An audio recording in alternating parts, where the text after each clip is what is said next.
તો જય અંબે મિત્રો, અમારા ગામમાંથી પગપાળા અંબાજી યાત્રા માટે અમારા મિત્રો નીકળી ચૂક્યા છે અને અમે ગાડી લઈને જવાના છે.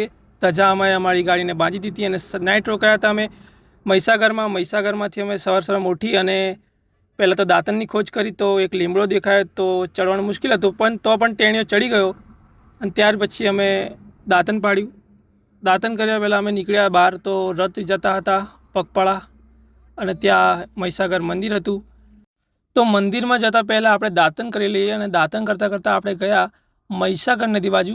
ત્યાર તો નદીનો ખૂબ જ સારો એવો વ્યૂ જોવા મળ્યો અને નદીનો વિશાળ એવો પહોળો અને લાંબો બ્રિજ જોયો. ત્યાં થોડી વાર અમે દાંતણ કર્યું અને બહુ બધા ભક્તો ત્યાં સ્નાન કરતા હતા. ત્યાર પછી અમે અમારે ઉપર જઈને ટેન્કરમાંથી મોઢું ધોયું.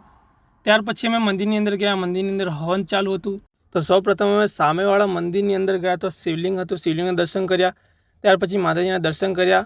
બાજુમાં ગણપતિ બાપ્પા અને હનુમાન દાદા હતા, એમના પણ દર્શન કર્યા. પછી નંદી મહારાજના દર્શન કરી આપણે બાજુમાં આવ્યા તો બાજુમાં પણ સાંઈબાબાનું મંદિર હતું, તો સાંઈબાબાના દર્શન કરી આપણે બહાર ગયા અને શ્રી મહીસાગર માતાના દર્શન કરવા આપણે અત્યારની અંદર ગયા. તો મંદિરમાં ખૂબ જ સારો વ્યૂ હતો અને માતાજીની મૂર્તિ ખૂબ જ સુંદર દેખાતી હતી. ત્યાર પછી આપણે માતાજીના દર્શન કરીને બહાર આવ્યા તો દુધેશ્વર મહાદેવના મંદિરે આપણે ત્યાં ગયા અને ત્યાં પણ આપણે દર્શન કર્યા. ત્યાં પણ આપણે શિવલિંગ અને મહીસાગર માતા અને નંદી મહારાજ, હનુમાન દાદા અને ગણપતિ બાપાના દર્શન કર્યા. ત્યારબાદ બાજુમાં વિસ્તારની અંદર ચા નાસ્તો કરી ત્યારબાદ આપણી ગાડીમાં બેસી ગયા અને ગાડીમાં બેસીને આપણે ચાલતા માણસો ગયા હતા તેમની બાજુ જવા માટે નીકળી ગયા.